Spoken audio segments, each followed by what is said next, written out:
ngasih solusi malam hari ini, tapi kita bakal ngobrol tentang psikomatis. Tentunya di studio aku udah barengan sama yang namanya dokter. Ini aku baca kartu nama sih ya.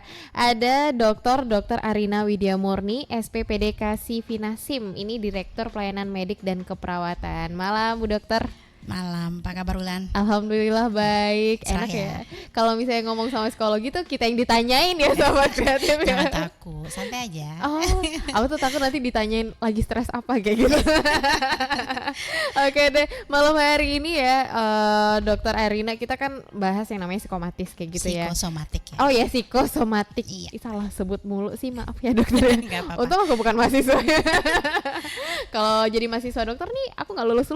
Oh, Bu Arina nggak begitu ya. Oh, nggak kayak gitu ya, baik. Tapi sebelum kita masuk gejala terus tahap apa penyembuhan, tapi kita harus tahu dulu psikosomatis itu seperti apa nih dokter? Oke, jadi psikosomatik itu suatu bidang ilmu ya. Kedokteran psikosomatik itu ada di berbagai bidang ilmu ya, tidak hanya di penyakit dalam. Kebetulan Ibu kan dokter penyakit dalam, lalu melanjutkan pendidikan konsultannya di konsultan psikosomatik KPSI itu singkatannya ya. Nah, kalau di bidang penyakit dalam, ilmu kedokteran psikosomatik itu adalah ilmu yang pelajari hubungan antara fisik dengan psikis pada kelompok orang yang sakit. Kan banyak tuh kasus penyakit dalam tuh, atau pada orang yang sehat. Jadi kadang-kadang dia mengeluh banyak, setelah diperiksa semuanya yang tercanggih sekalipun nggak ada kelainannya, tapi dia merasa sakit. Nah, gitu. Dia sehat-sehat aja secara fisik, tapi secara psikologis dia ada masalah. Jadi itu adalah bidang yang akan dikelola oleh konsultan psikosomatik seperti itu. Jadi ini ada di psikiatri juga ada nanti pelajarannya gitu. Di kebidanan juga ada nanti mungkin masalah sosialnya seperti itu. Jadi banyak kasus-kasus yang ada yang kita dapatkan sehari-hari pasti terkait dengan psikologis gitu. Termasuk gitu. kayak sekarang nih pandemi.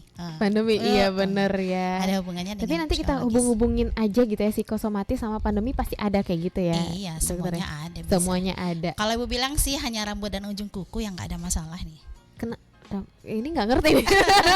Maksudnya seluruh tubuh kita itu bakal ada keluhannya yang berhubungan dengan stres kita, dengan psikologis. Hanya rambut kan nggak ada darah, ya kan nggak ada saraf, kuku juga nggak ada. Jadi kalau ada problem di situ, ada masalah di situ nggak ada keluhannya di kita. Oh gitu, baik. Tapi bagian tubuh yang lain ada aja. Nanti kalau misalnya kejepit gunting kuku tuh nanti dibilang stres nih, sakit kuku gitu. Ya itu kan karena yang kenanya kan bukan kukunya. Bukan kukunya ya, tapi dagingnya kayak gitu ya. Gitu sahabat kreatif, beda gimana sih? Oke deh, kalau ngomongin psikosomatis sekarang nih katanya kan emang kita tuh karena nggak ngerasa sakit karena dirasain stres aja makanya nambah sakit kayak gitu ya. Bisa kayak gitu ya. Terus emang yang terjadi di saat sekarang ini kenapa kita angkat topik ini emang banyak banget gitu Dokter Arina? Ya begitulah. Apalagi sejak pandemi ini ya, dimana kita 3 bulan PSBB nggak boleh kemana-mana ya. Terus kita kaget sejak Desember itu ada kasus yang menyebar ke lebih dari 200 negara begitu cepat. Ternyata Indonesia juga kena. Ternyata kota kita juga ada yang kena. Padang sempat ratusan kan. Nah terus turun misalnya sekarang udah mulai boleh jalan lagi ini normal. Tadi 14 orang positif lagi tadi. Iya, penambahan gitu ya. Jadi itu menyebabkan kita mengalami mungkin sebagian dari kita stres. Jadi stres itu respon kita yang tidak spesifik sih, beda lah respon stresnya. Ibu juga gitu kan.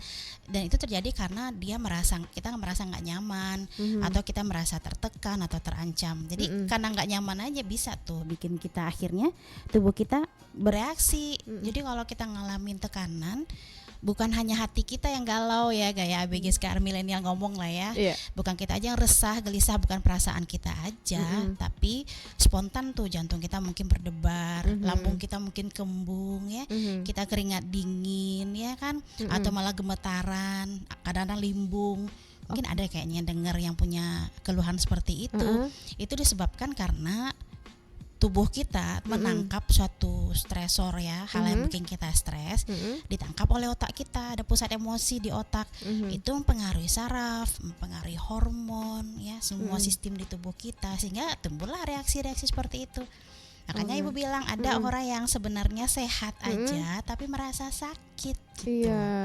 datang ke dokter dengan pertanyaan yang banyak, keluhan yang banyak, belum lagi kebiasaan buka Google kan, nah internet, apalagi sejak stay at home kan mainnya di situ doang. Iya. Nah, jadi ini apa ya, kok aku merasa pilek ya, apa kena COVID nih, bongkar gejala COVID, mirip, aduh tenggorokanku perih, lari ke IGD kan, terus diperiksa sama dokter di IGD nggak apa-apa, nggak yakin, jangan-jangan saya emang kena COVID gitu loh. Di awal-awal seperti itu banyak kunjungan ke IGD kita. Ada yang kayak gitu.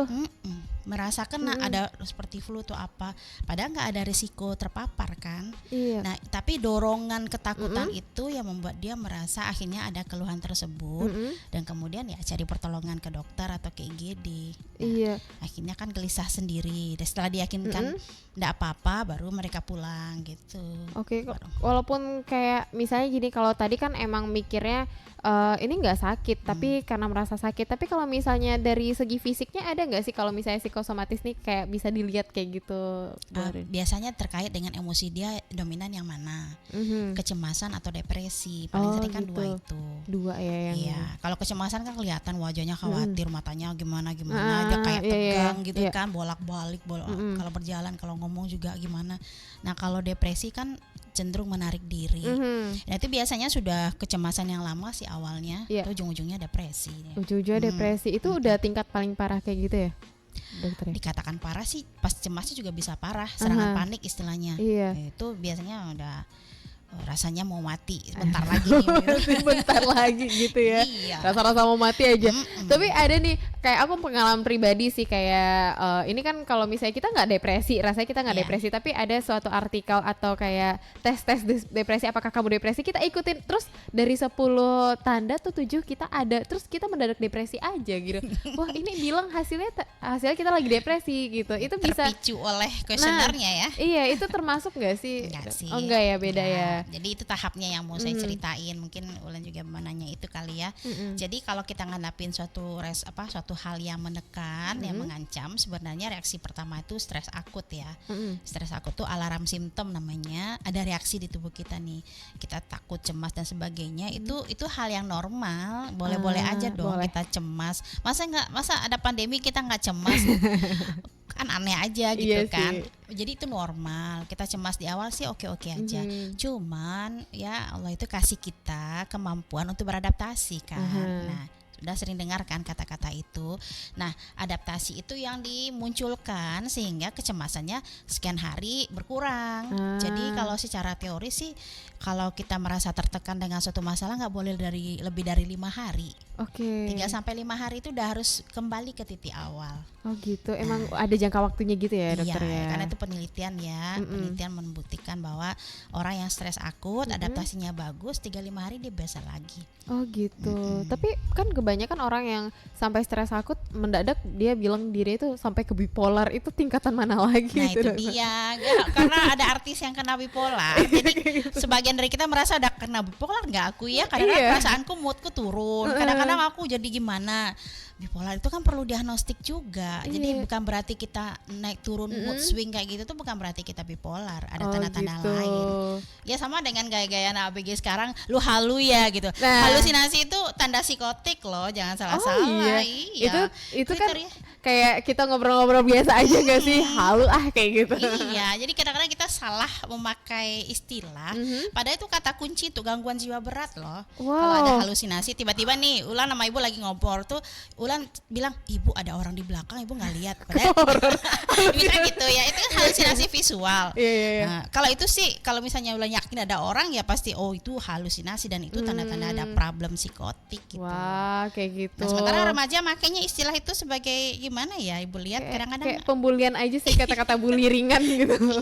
Iya. Salah menempatkan juga. Salah menempatkan. Jadi itu karena pikiran. Jadi jangan serta-merta bilang bipolar deh. Oh, jangan serta-merta. Ada anamnesis yang panjang, penentuan diagnosis yang butuh waktu untuk menyatakan seorang itu bipolar. Emang udah tingkat yang lain lagi, sahabat kreatif kayak gitu ya. Jangan ikut-ikutan artis gitu ya. Iya kan lagi ngefans nih sama penyanyi luar negeri yang katanya kayak gitu kan. Terus dikit-dikit ada perubahan mood swing, itu bilang bipolar nih kayak gitu. Enggak, mood swing itu biasa aja. Itu kan alamiah aja sebenarnya. Nah, jadi kita kan ada problem tuh, kita sedih sebentar misal ya, nilai ujian kita atau skripsi kita terkendala sama dosen, kita mood kita turun, nangis 2-3 hari, is okay lah gitu, nanti balik lagi, fight lagi gitu. Nah orang yang bisa fight lagi itu yang adaptasinya bagus. Tapi kalau dia nggak berhasil fight sampai 2 minggu masih begitu juga, melankolis gitu kan, sedih-sedih terus, tambah lama tambah teruk kalau orang Malaysia bilang kan. Lewat dari 2 minggu, nah itu jadi pasien ibu, catat nomor telepon ibu biar konsultasi. Oke. Bisa via WA boleh. Via WA nanti kita promoin ya Sobat Kreatif. Oke, itu salah satu pemicu psikosomatis juga ya Dokter Alina ya, kayak pemikiran-pemikiran yang sampai mikir diri kayak gitu ya. Udah sakit inilah sakit itu kayak gitu. Ya itu yang banyak terjadi karena saking apa ya, kita media sosial ini kan memang sudah sangat gimana gitu ya, semuanya tuh bisa diakses ya, dalam hitungan detik kita bisa nyari. Rata-rata pasien ibu kan sekarang banyak yang muda emang, makanya ketika ibu diajak ngomong kayak gini, ya udahlah ngomong psikosomatik aja buat milenial karena emang banyak anak muda gitu. Jadi mereka begitu merasa nyeri dada atau sesak nafas ya, itu langsung ke dokter minta rekam jantung, bahkan sampai di kateter jantungnya, merasa serangan jantung. Nah, padahal masih muda, nggak ada faktor risiko. Dibongkar-bongkar ada problem yang nggak tuntas. Nah seperti itu, jadi numpuk gitu masalahnya. Wah, ini salah satu penyebab juga menumpuk masalah gitu ya Dokter Arina ya. Ini kita bakal gali lagi menumpuk masalah kayak apa sih kayak gitu ya. Tapi kita break dulu dong, jangan kemana-mana Sahabat Kreatif, nanti kita bakal balik lagi. Kita dengerin dulu Ada Tulus dengan Adaptasi. Stay tune di Pro 2 FM Suara Kreativitas.